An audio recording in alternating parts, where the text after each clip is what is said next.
Gjykata e krimeve të rënda ka lënë fuqi masën arrest me burg për 4 punonjësit e akuzuar për shpërdorim detyre pas grabitjes në Rinas. Ndërkohë vazhdon ping-pongu mes gjykatave se cilat duhet marrë në shqyrtim të çështje. Prerjet e helikave dyshohet se i shkaktuan vdekjen turistit rus që humbi jetën në plazhin e Imarës. Prokuroria nis hetimet edhe për punonjësit e policisë kufitare të Imarës që lejuan qarkullimin e skafit pa dokumentet përkatëse. Partia Socialiste kërkon nga gjykata administrative të shpallë të pavlefshëm dekretin e presidentit për zgjedhjet në Bashkinë e Dibrës. Socialistët pretendojnë se kreu i shtetit ka nxjerrë dekretin pa hyrë në fuqi vendim gjykatës kushtetuese. Policia e Kosovës ka nisur hetimet për sulmin me prellë ndaj godinës kuvendit mbrëmjen e kaluar. Sulmi është dënuar ashpër nga presidenti, kryeministri dhe zyra e Bashkimit Evropian në Prishtinë.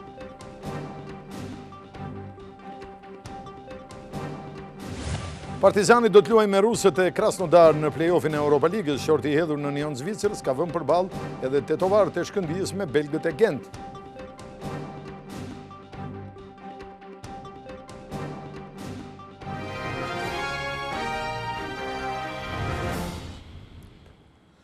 Zonja dhe zotrimi mbrëma dhe mirëseardhët në edicionin e lajmeve të orës 19:30 këtu në televizionin Klan.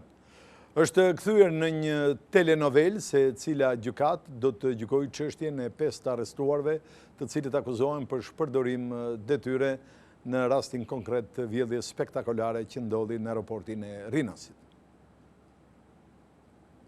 5 arrestuarit për grabitjen e 1 milion eurove në pistën e Rinasit kërkuan përsëri liri në gjykatën e shkallës së parë për krime të rënda, 3 ditë pasi apeli shpalli mos kompetencën e saj për shqyrtimin e dosjes. Kujtim Picari, shoqëruesi i vlerave monetare, Bledar Bloshmi, Fadil Jonuzaj, Arben Karafili, punonjës i kompanisë ICTS kërkuan lirim të menjëhershëm nga burgu. Pavarësisht pretendimeve, gjykata nuk ka pranuar asnjë nga kërkesat, duke lënë në fuqi masën arrest me burg për Fadil Jonuzajn, Arben Karafilin, Bledar Bloshmin dhe Picarin, ndërsa Vangjel Nikola do të vazhdojë të qëndrojë në arrest shtëpie. Kjo çështje duket se ka hyrë në ngërç i cili pritet të zgjidhet nga gjykata e lartë ku palët kanë bërë rekurs. Avokatët pretendojnë se klientët e tyre nuk mund të hetojnë nga prokuroria për krime të rënda si pjesë e grupit që kreu grabitje, pasi ata nuk kanë patur rol në të. Ata akuzohen për shpërdorim detyre, vepër e cila nuk është kompetence e krimeve të rënda. Për këto arsye kërkojnë lirimin. Të kundërtën pretendon prokuroria, e cila kërkon mbajtje në burg të ndaluarve. Sipas organit të akuzës, krimet e rënda po hetojnë grabitje në Rinas dhe pjesë e dosjes janë dhe shkeljet e bëra nga 5 të ndaluarit. Përsëri do të flasim për aksidente automobilistike. Këtë radhë gjendja duket më pozitive në krahasim me viktimat.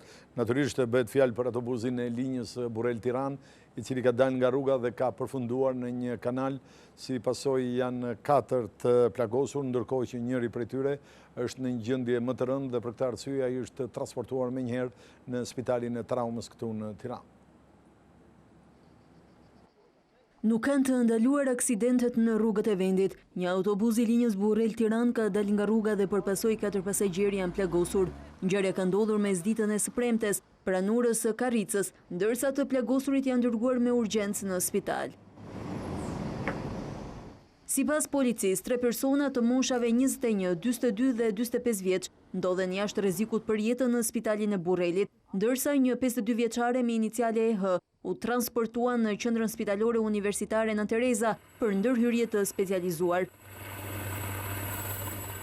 Në autobusin e linjës Burrel-Tiranë udhëtonin 12 persona. Sipas policisë, autobusi ka humbur kontrollin dhe përpasoj ka dalë nga rruga duke përfunduar në kanalin ansor të rrugës. Ende nuk dihen shkaqet e këtij aksidenti, ndërsa ekspertët janë duke hetuar në disa pista që lidhen me kushtet e rrugës, gjendjen e mjetit apo shpejtësinë e tij.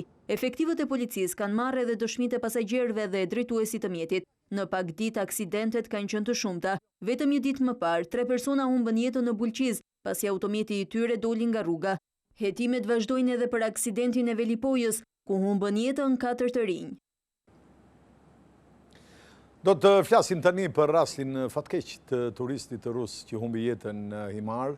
Biznesmeni i cili dyshohet se ka goditur nuk e pranon fajsin, por nga hetimet e paraprake që janë bërë dhe në këqyrjet trupit të viktimës, dalojnë qartë si pas prokurorisë se trupi ti ka prerje nga elikat. Gjithashtu, prokuroria ka nisur hetimin edhe për disa efektiv të policisë që kanë lejuar daljen e skafit dhe të një mjeti tjetër lundrues që ishin në pronësi të biznesmenit nga Elbasani pa dokumentacionin e duhur.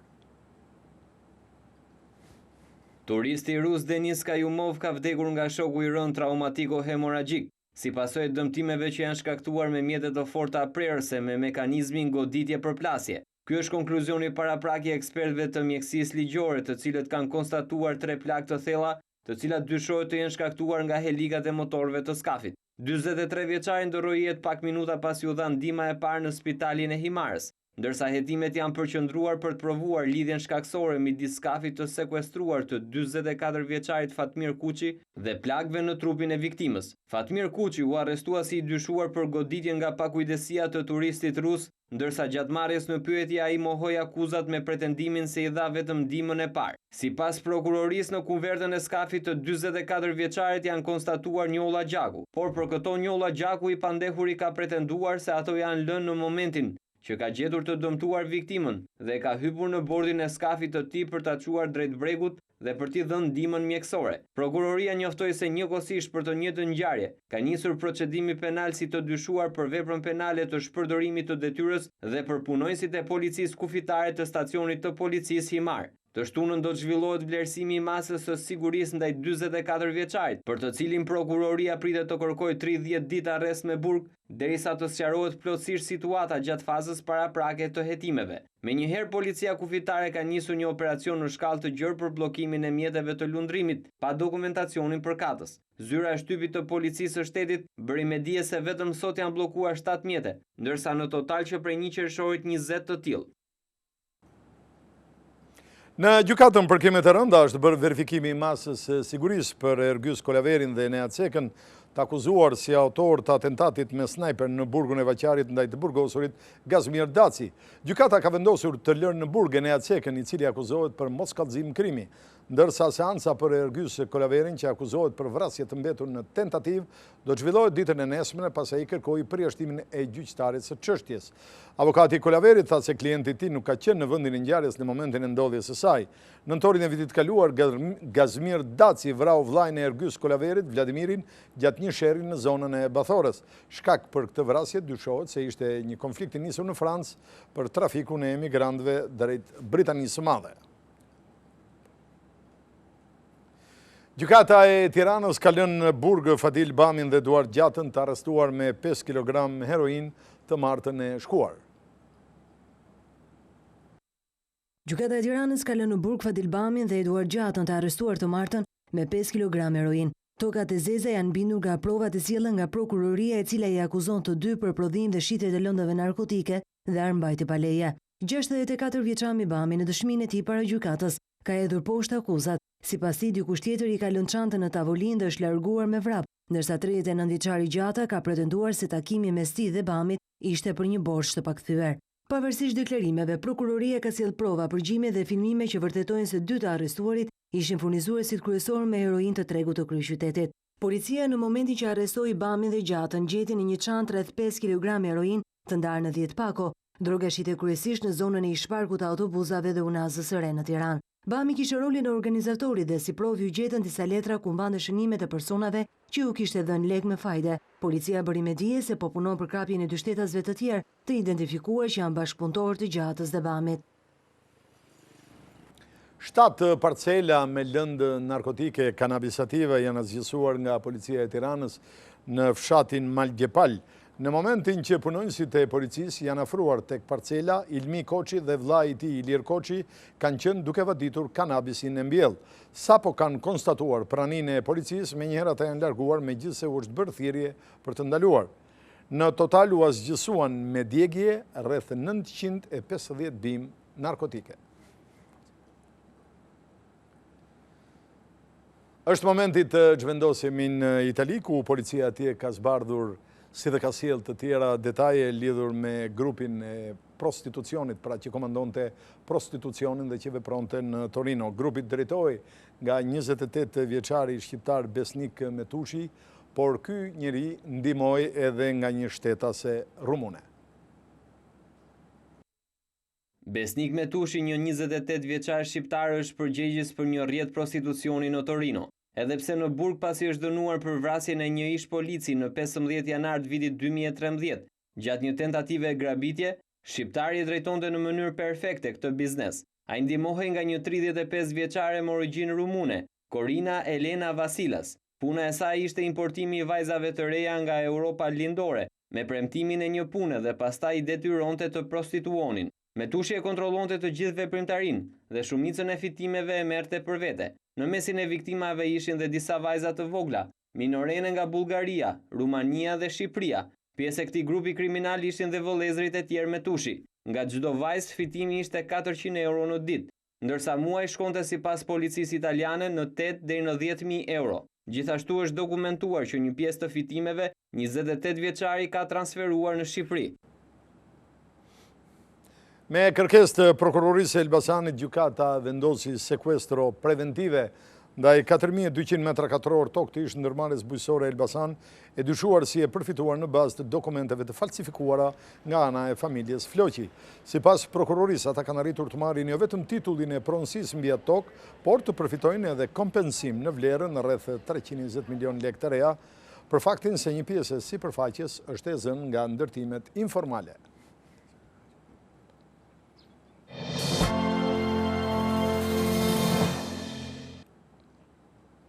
Partia Socialiste kërkon nga gjykata administrative që të shpallë të pavlefshëm dekretin e presidentit Nishani për zgjedhjet në Bashkinë e Dibrës.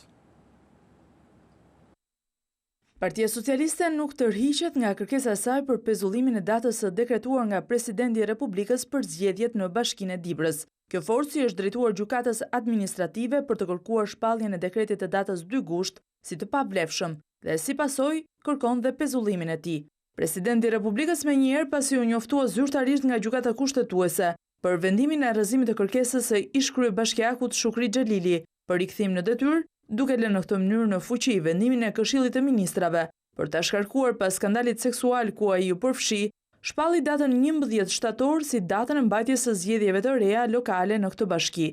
Por socialistët pretendojnë se kreu i shtetit është në shkelje të kushtetutës, pasi duhet të shpallë dekretin vetëm pasi vendimi i gjykatës kushtetuese duhet hyjë në fuqi me shpallje në fletoren zyrtare. Institucioni i presidentit dhe vetë presidenti i Republikës hodhën poshtë pretendimet e Selisë Roz, duke sqaruar se në rast se do të pritej shpallja në fletoren zyrtare, atëherë kreu i shtetit do të shkelte afatet e përcaktuara në kodin zgjedhor, ndërsa bën të ditur se data e zgjedhjeve ishte e vendosur në vendimin e gjykatës kushtetuese dhe kreu i shtetit dekretoi formalisht një nga datat e përcaktuara në këtë vendim. Ndalemi në këto momente të kreu i kuvendit Ilir Meta, i cili ka deklaruar se marrëdhëniet në koalicionin qeverisës janë normale. Gjithashtu ai tha se majoranca do të respektojë marrëveshjen me qytetarët deri në ditën e fundit të mandatit. Kreu i LSI-s gjithashtu ka shpjeguar edhe deklaratën e tij apo kërkesën, më mirë le të themi, për qeveri teknike, duke thënë se e bëri këtë gjë thjesht për të zhbllokuar reformën në drejtësi.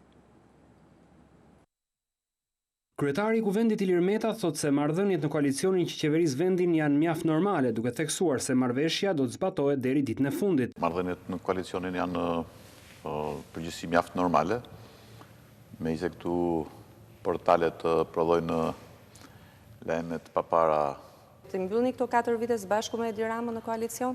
Unë besoj patjetër, për arsye se ne kemi një marrëveshje.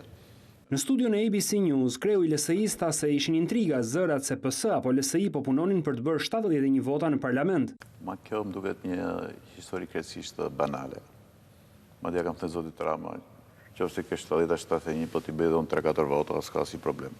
Siç i kam thënë para i viti që qoftë nuk i pëlqen koalicion me LSI-n, mund ta bëj dhe me PD-n apo me KD dhe LSI-ja del në opozitë, s'ka asnjë shqetësim, pra në kuptimin për të dhënë një përgjigje gjithë tyre intrigave. Kreu i kuvendit tha se deklarata e tij për qeveri teknike ishte për të zhbllokuar situatën para reformës në drejtësi, ndërsa tani nuk ka nevojë.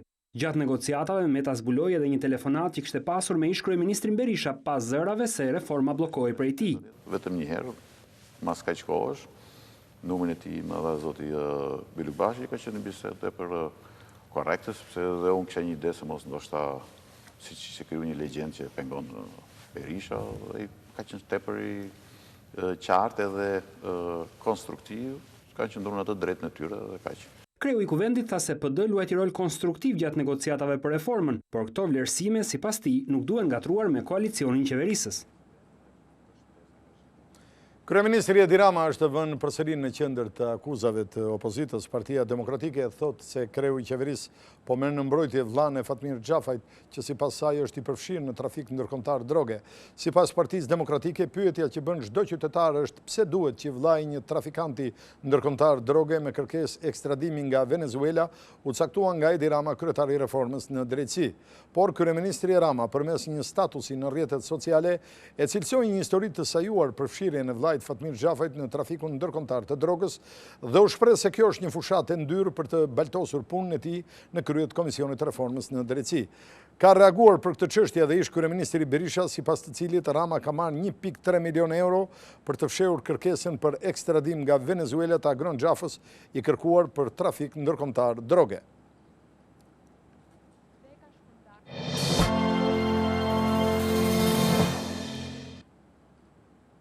Kryetari i Partisë Demokratike Lulzim Basha premton se pas ardhjes në pushtet, ligji për arsimin e lartë do t'jetë nisma e parë që do të kalojë nga majoranca e re. Përmes një deklarate për shtyp, Basha thot se PD do financojë arsimin e lartë për të gjithë fëmijët e shqiptarëve dhe me lehtësirat posaçme për kategoritë në shtrëngesë ekonomike. Duke marrë shkas nga letra e marrë nga një prind, kreu i opozitës akuzon qeverinë se po u pamundson familjeve në nevojë të drejtën e arsimit të lartë. Maturantët të cilët nuk janë regjistruar për pranimin në universitet do ta kenë mundësinë që të aplikojnë në fazën e dytë të regjistrimeve. Ndryshe nga një vit më parë, Universiteti i Tiranës ka arritur me 10% kuotat për pranimet në fakultete. Sipas rektorit Mynir Koni, Universiteti i Tiranës nuk ka miratuar asnjë kriter përjashtues, duke ju dhënë mundësi studimi çdo maturanti që ka mesatare mbi 6. Sa do jetë nota mesatare që unë të jem fitues në një program të caktuar. Nuk mund të jepet një përgjigje në këtë moment për efekt të mungesës së një databezi, sepse Universiteti i Tiranës nuk ka miratuar kriter përjashtues.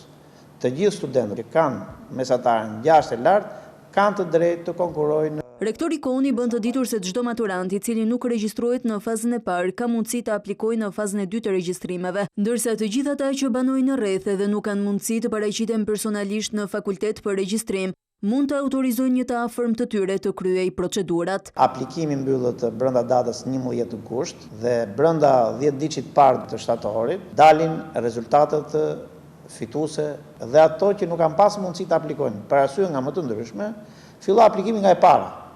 Pra faza e dytë është identike si e para dhe kjo është një risi në raport me vitin paraardhës. Duke ju përgjigjur shqetësimit të disa maturantëve për disa lëndë specifike që nuk janë zhvilluar në gjimnaze, Koni thotë se mos zhvillimi i tyre nuk pengon asnjë kandidat të shpallet fitues.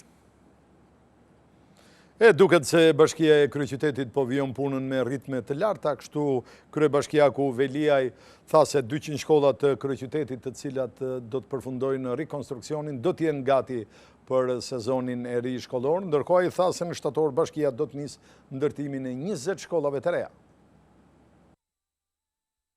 Në Vjesht, Bashkia e Tiranës do të nisë ndërtimin e 20 shkollave të reja. Premtim elektoral ky kryebashkiakut Erion Veliaj që u pasua dhe me një taks të re të përkohshme për qytetarët e kryeqytetit, atë për arsimin. Brenda Vjeshtës ne do të fillojmë projektin tonë shumë ambicios për ndërtimin e 20 shkollave të reja në Tiranë. Ndaj Bashkia e Tiranës tashmë i ka piketuar 20 vendet ku do të jenë shkollat e reja dhe në një partneritet publik-privat me një skem ku ne do t'ju kërkojmë investitorëve ta investojnë të gjithë shkollën dhe pastaj ta zgjasin pagesën ndër vite. Ndërkohë pothuajse të gjitha shkollat ekzistuese, 200 godina arsimore të nivelit 9 vjeçar dhe atij të mesëm, po i nështrojnë rekonstruksionit. Motoja jonë është çdo ditë një shkollë që fillon lyerjen dhe sistemimet për të siguruar që mbi 200 shkolla në të gjithë territorin e Tiranës së Madhe të jenë gati për vitin e ri shkollor. Kryebashkiaku Velia inspektoi punimet në shkollën Fanoli, nga ku premtoi se ambientet sportive të kësaj shkolle, nga më të mirat në kryeqytet, do të mund të përdoren dhe nga komuniteti i zonës në orët e pasdites.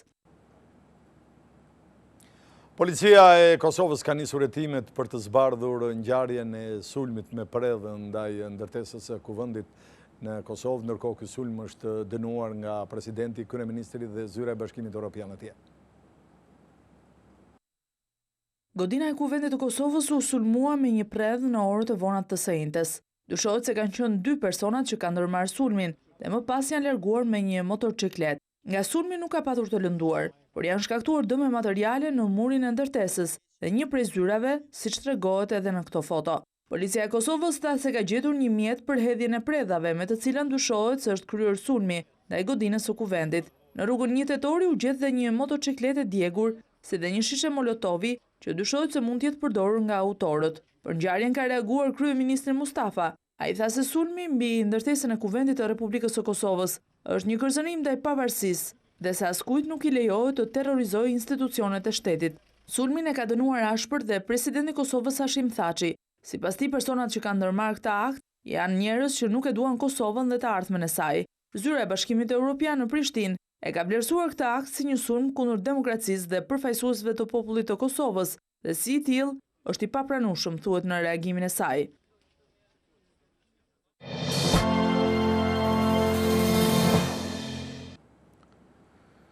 Përplasja mes policisë dhe ushtrisë turke në mbrëmjen 15 dhe 16 korrik, kur dështoi dhe grushti i shtetit, është faktuar nga një video e publikuar nga agjencia Anadolu.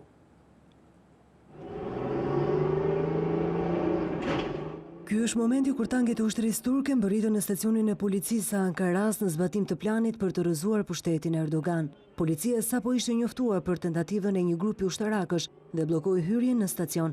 Në videon e publikuar nga agjencia Anatolu, duken mjetet e blinduara të ushtrisë që tentojnë të kalojnë gardhin e kamioneve të policisë.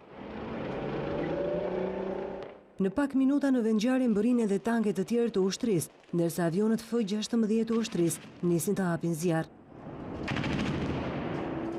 Më pas janë mbështetës të presidentit Erdogan, që grumbullohen përpara stacionit policor, duke kërkuar largimin e ushtarëve nga godina. Skenat që pasuan më pas u ngjasojnë filmave të Hollywoodit. Kauze të shtëna nga disa drejtime në turmën që ndodhet në shesh. Pasojat e grushtit të shtetit ranë mbi drejtues të lartë të ushtrisë, ndërsa presidenti Erdogan akuzoi kundërshtarin e tij Fethullah Gülen. Për këtë të fundit, gjykata e Stambollit lëshoi një ditë më parë një urdhër arresti.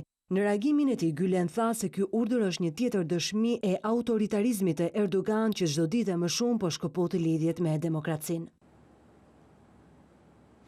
Do të flasim tani për një avion madrash që fluturonte nga Parisi drejt Bergamos. Është pikërisht avioni i cili, sikurse do ta ndjekim, ka dalë nga pista në një autostradë. Një avion kargo i DHL që vinte nga Parisi doli nga pista gjatë uljes në aeroportin Orio në Bergamo të Italisë dhe përfundoi në një autostradë aty pranë. Sipas entit kombëtar për aviacionin civil në Itali, për shkak të kësaj ngjarje, aeroporti u mbyll për 3 orë. Ekuipazhi i përbërë nga komandanti dhe ndihmësi i tij nuk kanë pësuar dëmtime fizike. Menjëherë pas ngjarjes, disa nga fluturimet u transferuan në Malpensa. Pas anullimit të 15 fluturimeve në aeroportin e Orios u krijua një kaos i vërtet, edhe pse autoritetet siguruan pasagjerët që fluturimet do të kryeshin me disa orë vonesë. Ndërkohë hetimet pritet të zbardhin ngjarjen e plot dhe përgjegjësitë e saj. Mediat shkruajnë se pasojat ishin më të vogla për shkak se ngjarja ndodhi në orët e para të mëngjesit dhe trafiku në rrugë ishte i pakët. Të tjera do të kishin qenë për masat e aksidentit në një orar tjetër të ditës.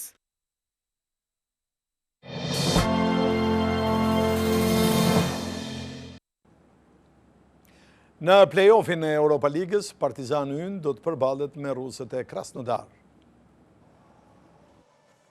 Partizani do të luajë me Krasnodar në play-offin e Europa League. Shorti nuk ishte dhe aq i favorshëm për të kuqt, pasi ekipi rus sezonin e kaluar e mbylli në vendin e parë në grupin e tij, duke lënë pas Borussian e Dortmundit, PAOK-un e Seranikut dhe Kabala. Kjo është hera e parë që Partizani do të luajë me një rival rus. Ndeshja e parë do të zhvillohet në fushë kundërshtare më 18 gusht, ndërsa jo e kthimit më 25 gusht në Elbasan Arena. Krasnodar mbërriti në këtë pikë të Europa League, pasi eliminoi në turin e tretë skuadrën malteze Birkir Kara, ekipi tjetër shqiptar në fazën play-off, por që merr pjesë në kampionatin Maqedonas së Shkëndija. Tetovarët do të luajnë me Gent të Belgjikës. Kundërshtari ka qenë në të kaluarën pjesë e grupeve në turnet kontinental. UEFA ka përcaktuar dhe takimet e fazës play-offit në Champions League. Kështu Roma do të luaj me Porton, ndërsa Manchester City do të përballet me Steaua e Bukureshtit. Në këtë fazë të turneut marrin pjesë 20 ekipe dhe 10 të kualifikuarit do të kalojnë direkt në grupet e Champions League-s. Surpriza në këtë fazë është skuadra irlandeze Dundalk që do të luajë me Legën e Varshavës, e cila drejtohet nga Besnikasi. Takimet do të zhvillohen me 16, 17, 23 dhe 24 gusht. UEFA ka publikuar dhe emrat e finalistëve për lojtarin më të mirë të sezonit. Ndërkohë, në garë janë Gareth Bale, Griezmann dhe Cristiano Ronaldo. Gareth Bale, Antoine Griezmann dhe Cristiano Ronaldo janë finalistët për çmimin lojtari më i mirë në Europë për sezonin 2015-2016, një vlerësim që i jepet nga UEFA. Të tre janë pjesë e skuadrave të Madridit, Real dhe Atletico, që këtë vit u përballën në finalen e Champions League. Në votim kanë marrë pjesë 55 gazetarë nga një për secilën federatë antare të UEFA-s. Në listën e dytë ishin 5 emra dhe këta janë lojtarët që grumbulluan më shumë pikë. Fituesi do të shpallet me 25 gusht gjatë shortit të fazës së grupeve të Champions League. Ai do të përzidhet nga një juri speciale. Nga këta lojtarë vetëm Cristiano Ronaldo e ka fituar më parë këtë çmim, në vitin 2014 kur fitoi Champions me Real Madrid. Këtë sezon ai triumfoi si në Champions League me Real Madridin dhe në Euro 2016 me Portugalin. Më në fund duket se Milani do të shitet në duart e një grupi investitorësh të mëdhej kinez në vlerën e 740 milion eurove. Një grup investitorësh kinez do të jenë pronarët e rinj të Milanit. Fininvest, zotruesja aktuale e aksioneve të klubit të njohur italian, lajmëroi me anë të një deklarate se është firmosur kontrata paraprake. Aksionet e Milanit janë vlerësuar 740 milion euro, ndërsa në marrëveshje është parashikuar dhe borxhi prej 220 milion euro që ka klubi. Dokumentacioni do të plotësohet deri në fund të vitit 2016. Pronarët e rinj janë zotuar të investojnë 350 milion euro për 3 vitet e parë. Synimi i Berlusconit, pronari i Milanit prej 3 dekadash, ishte rikthimi i ekipit në majat e futbollit italian dhe ndërkombëtar. Në drejtimin e Berlusconit janë fituar 28 trofe në Itali dhe jashtë saj. Milan në sezonet e fundit ka patur probleme dhe i kanë munguar titujt dhe pjesëmarrjet në Kupat e Europës. Kampionati i fundit i fituar është në 2011, ndërsa trofeu i fundit i Champions League-s në 2007. Pas mesnate, me orën tonë, natyrisht do të nisin zyrtarisht lojrat olimpike të Rio de Janeiro 2016. Lojrat olimpike Rio 2016 do të nisin zyrtarisht me ceremoninë që do të mbahet në orët e para të së shtunës me kohën shqiptare në stadiumin Maracanã të Brazilit. Diferenca e Rio de Janeiros me Shqipërinë është 5 orë dhe kjo do të ndikojë edhe te garat. Ceremonia e hapjes nuk do të ketë pompozitet, pasi buxheti është më i ulët në krahasim me lojrat e mëparshme. Sipas organizatorëve nuk mund të shpenzohen para në një vend me probleme të thella sociale. Në këtë shfaqje do të angazhohen më shumë se 6.000 vullnetar. Rreth 11.000 sportistë nga 206 vende të botës do të marrin pjesë në gara. Shqipëria do të ketë përfaqësimin e 8 në Olimpiadën Verore, që mbahet çdo 4 vjet. Ekipi shqiptar përfaqësohet nga 6 sportistë, nga të cilët 2 atletë, 2 peshngritës dhe 2 notar. Luiza Gega, nën kampionja e Europës në 3000 metra me pengesa, do të jetë flamurbajtësja në ceremoni. Në Rio 2016 do të debutojë Kosova. 8 sportistë marrin pjesë në gara ku veçohet judistja Majlinda Kelmendi. Ajo synon medaljen e artë në Olimpiadë, pas atyre të marra në kampionate europian dhe botror.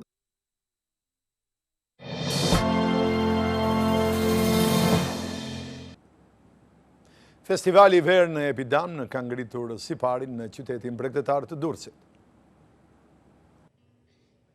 Për më shumë se 2 javë, Amfiteatri Antik i Durrësit do të mirëpres festivalin e artit të muzave, i plagëzuar me emrin Verë në Epidam. Nga mbrëmjes e endes në këtë skenë ka nisur shfaqjet e para. Artistë nga qytetet të ndryshme të vendit do të sjellin për publikun ndërsak dhe turistët vepra teatrore, dokumentar, filma të metrazhit të shkurtër dhe ekspozita fotografike. Ishte komedia Dr. Schuster e vënë në skenë nga teatri Andon Zakoçajupi në Korçë që ngriti si parin. Edhe mirë tha ajo gruaja atje, që të mbetet duarën me litar me gjithë rrobat. Organizatorja dhe regjisorja Driada Dervishi thotë se dëshira është gjallërimi i jetës artistike. Për ta nxjerrë teatrin jashtë asaj kutisë së mbyllur që ne jemi mësuar gjithmonë për ta sjellë dhe për të bërë bashk natyrën, lashtësinë edhe artin, vjen edhe si një përgjigje ndoshta në një botë të trazuar në cilën ne po jetojmë të tërë, por ndoshta për të dhënë një mesazh që i vetmi djallë, shejtan apo dreq është padia. Dhe i vetmi Zot është arti, është dia, është kultura. Vendodhja e Shfaqjeve nuk do të jetë vetëm amfiteatri antik. Për herë të parë, banja termale në Pallatin e Kulturës do të kthehen në një pikë takimi me artin, me një ekspozitë poetike në kujdesin e regjizores Adelina Muça. Shohim tani se çka bërë vajza e presidentit amerikan Barack Obama. Nuk ndodh shpesh që vajza e një pushtetari të punojë në ambiente si restorante apo punë të ngjashme, por në Shtetet e Bashkuara të Amerikës situata është shumë ndryshe. Sasha Obama, vajza e vogël e presidentit amerikan Barack Obama, ka lënë rehatin e shtëpisë së bardhë për të punësuar në një restorant me ushqim e deti. Lajmi bëhet i ditur nga mediat amerikane që shkruajnë se 15 vjeçaria ka pranuar një punë verore për të shërbyer ushqim në një restorant në Massachusetts. Sasha, e cila ka përdorur emrin e saj të plot, Natasha, është shoqëruar për në vendin e punës nga një kontingjent prej 6 agjentësh të shërbimit sekret, raporton gazeta Boston Herald. Këtu kemi përfunduar, zonja dhe zotërinj, ju falenderit për vëmendjen. Bashkë mirupafshim.